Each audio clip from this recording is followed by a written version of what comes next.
Hola, muy buenas tardes a todos, me llamo José Antonio Benítez y hoy os presento mi trabajo relacionado con la edad del cobre, más precisamente hablando sobre la producción y distribución de objetos durante la edad del cobre en la Europa mediterránea, con el objetivo de comprender, entre otros factores, las realidades entre las sociedades transitorias entre el Neolítico y la edad de los metales. Durante el periodo calcolítico, en la Europa mediterránea, se desarrolló una intensa producción de objetos metálicos, principalmente de cobre, que marcó un momento transitorio entre las sociedades neolíticas y las primeras sociedades jerarquizadas. Herramientas, armas y adornos circulaban a través de complejas redes de intercambio que favorecieron al comercio continental y a la difusión de tecnologías, materias primas y símbolos de prestigio. Este proceso transformó las realidades sociales, consolidó desigualdades protojerárquicas y estimuló la interacción entre comunidades. La búsqueda de mejores condiciones de vida unirá a distintas comunidades, de las cuales resultará el intercambio y tráfico de objetos por todo el Mediterráneo. Hay que tener en cuenta que no se abandonan los útiles elaborados en piedra, como puede ser herramientas de sílex u obsidiana, entre otras. Hablar del calcolítico o la edad del cobre ha supuesto siempre un problema a la hora de abordar sus características, pues dependiendo del ámbito geográfico y sus respectivas condiciones climáticas existirán varias interpretaciones. En clave geográfica, fue una época enfocada a la Europa prehistórica, ya que no existen las mismas características ambientales en otros continentes como América o África, excepto Egipto. De la misma manera, definir a la Europa calcolítica como un proceso semejante en todas sus áreas geográficas da lugar a error, ya que no encontramos evidencias tan antiguas en la península ibérica como en la Hélade, por ejemplo. A su vez, también encontramos en la Europa del Este, en el yacimiento turco de Çatalhöyük, herramientas elaboradas en cobre datadas en el 8500 a.C., que para nada pueden marcar como inicio este periodo. No obstante, hablan muy bien de estas sociedades, muy avanzadas para su contemporaneidad. Podemos dividir el calcolítico en tres fases: el calcolítico inicial entre el 3500 y 3000 a.C., el pleno entre el 3000 y el 2500 a.C. y el calcolítico final, desde el 2500 hasta el 2200 o 2000 aproximadamente, cada una con unas innovaciones de las que hablaré a continuación. El paradigma difusionista, representado por el investigador australiano Gordon Childe, sostenía que los principales avances tecnológicos, incluida la metalurgia, surgieron en unos pocos centros innovadores y que se diseminaron hacia regiones periféricas. En este marco, Childe consideraba al Próximo Oriente como el núcleo originario de la metalurgia, desde donde la tecnología metalúrgica habría sido transmitida progresivamente hacia Europa, especialmente a través de los Balcanes y la Hélade, y posteriormente hacia la península itálica e ibérica. Una cosa que me parece muy interesante y que debe ser el punto de partida de cualquier tema a la hora de hablar de los focos de comunidades del cobre y su entorno es la cuestión de los márgenes continentales, ya que no son como los vemos a día de hoy. Ejemplo de ello puede ser el Golfo Tartésico y cómo modifica el paisaje del sur andaluz. De tal manera, considerar al viejo continente como sinónimo del actual se antoja erróneo, aunque conserva muchas características estructurales previas. Precisamente, el yacimiento de Valencina de la Concepción en Sevilla, que ahora es un yacimiento de interior pero antiguamente fue costero, y sus presentes investigaciones están determinando que la edad del cobre en la península ibérica debe retrasar su inicio, gracias a las evidencias arqueológicas y biológicas.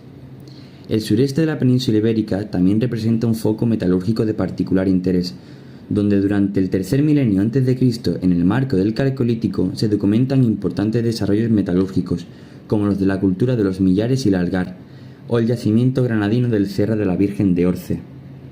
Los Balcanes constituyen otro foco destacado, con sitios como Vinça o Varna en Bulgaria, donde desde el sexto milenio a.C. aparecen objetos trabajados en cobre, muchas veces en contextos funerarios, lo que evidencia tanto la dimensión utilitaria como simbólica del cobre.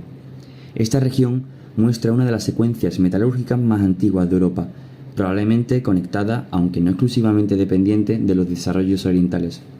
Varna es especialmente conocida por su cementerio, fechado hacia el 4500-4200 a.C., donde se halló uno de los conjuntos de objetos de oro más antiguos del mundo. Por su parte, la tumba 43, una de las más célebres del conjunto, sobresale por su extraordinaria riqueza, lo que se asocia con un individuo de alta jerarquía. Por otra parte, El yacimiento de Vinça representa uno de los complejos culturales neolíticos más avanzados de Europa. Esta cultura calcolítica destacó por su precoz experimentación con la metalurgia del cobre, mucho antes de que esta tecnología se difundiera ampliamente por el continente. Además, sobresale por la calidad de su cerámica y de las figuras votivas antropomorfas modeladas en arcilla.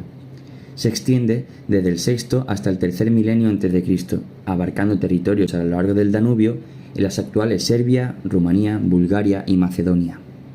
En cuanto a los yacimientos de la península itálica, la cultura del Remedelo fue una sociedad prehistórica que se desarrolló en el norte de Italia, principalmente en la llanura padana, entre aproximadamente el 3400 y el 2400 a.C. Debe su nombre al yacimiento de Remedelo, en la Lombardía, donde se descubrieron uno de los elementos más representativos de esta cultura, su necrópolis, en la cual se han encontrado numerosas sepulturas individuales, muchas de ellas orientadas de manera similar y acompañadas por ajuares funerarios. Estos ajuares incluyen armas como puñales y hachas de cobre, así como adornos personales y herramientas de sílex. La riqueza y la variedad de los objetos hallados en las tumbas han llevado a pensar que existía una estructura social jerarquizada, donde ciertos individuos ocupaban un lugar destacado dentro de la comunidad. La metalurgia del cobre ocupa un lugar central en esta cultura. Remedelo es una de las primeras culturas en Europa en mostrar una producción sistemática de objetos metálicos, lo que marca una transición importante entre el Neolítico y la Edad de los Metales. En cuanto a la iconografía, destacan las estatuas de piedra grabadas con figuras humanas armadas, que posiblemente representan personajes de alto rango o figuras míticas o votivas. Durante el Calcolítico griego, aproximadamente entre 4500 y 3200 a.C., los asentamientos comenzaron a mostrar un cambio significativo en la producción de objetos, reflejo de las transformaciones económicas, sociales y tecnológicas. Los yacimientos de Rimini y Sesclo, ambos situados en la región de Tesalia, ofrecen una valiosa visión del desarrollo artesanal en esta etapa de transición entre el Neolítico y la Edad del Bronce. En Rimini, la producción de objetos alcanzó un alto grado de especialización. La cerámica constituye uno de los principales elementos materiales hallados en el sitio. Destacan las vasijas con decoración pintada en rojo sobre fondo claro, adornadas con motivos geométricos. Por su parte, Sesclo también presenta una notable producción de objetos, tanto utilitarios como simbólicos.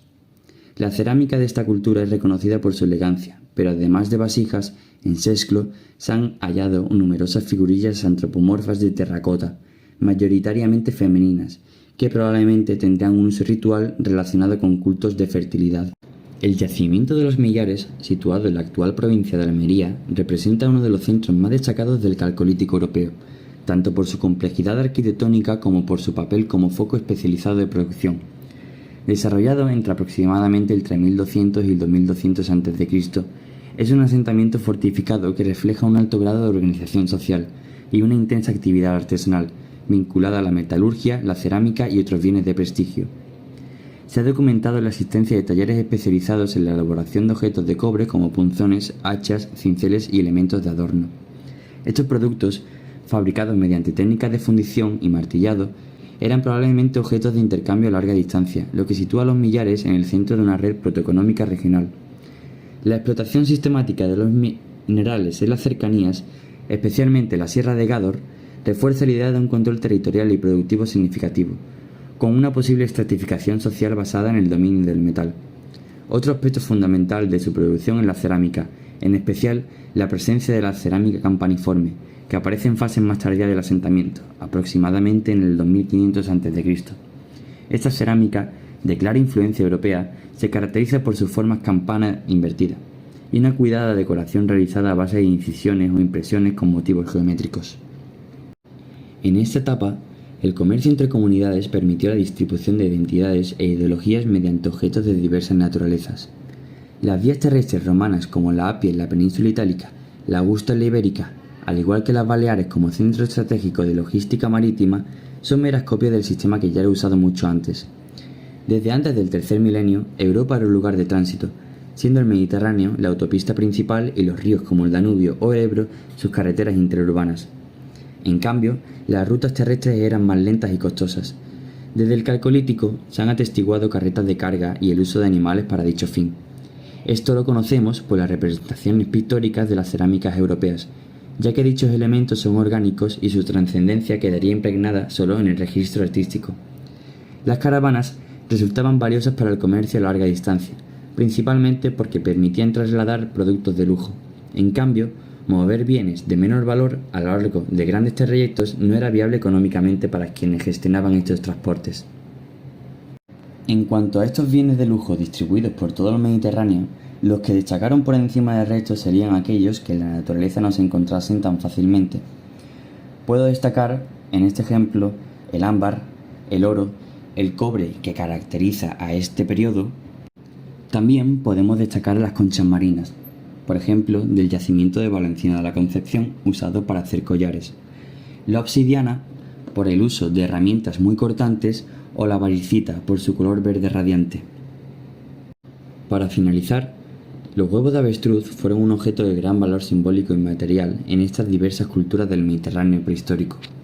Su presencia en contextos arqueológicos antiguos revela no solo aspectos del gusto estético y ritual de estas sociedades, sino que también la existencia de rutas de intercambio a larga distancia y una compleja red de contactos culturales, ya que el avestruz proviene del norte de África y de ciertas regiones de Asia.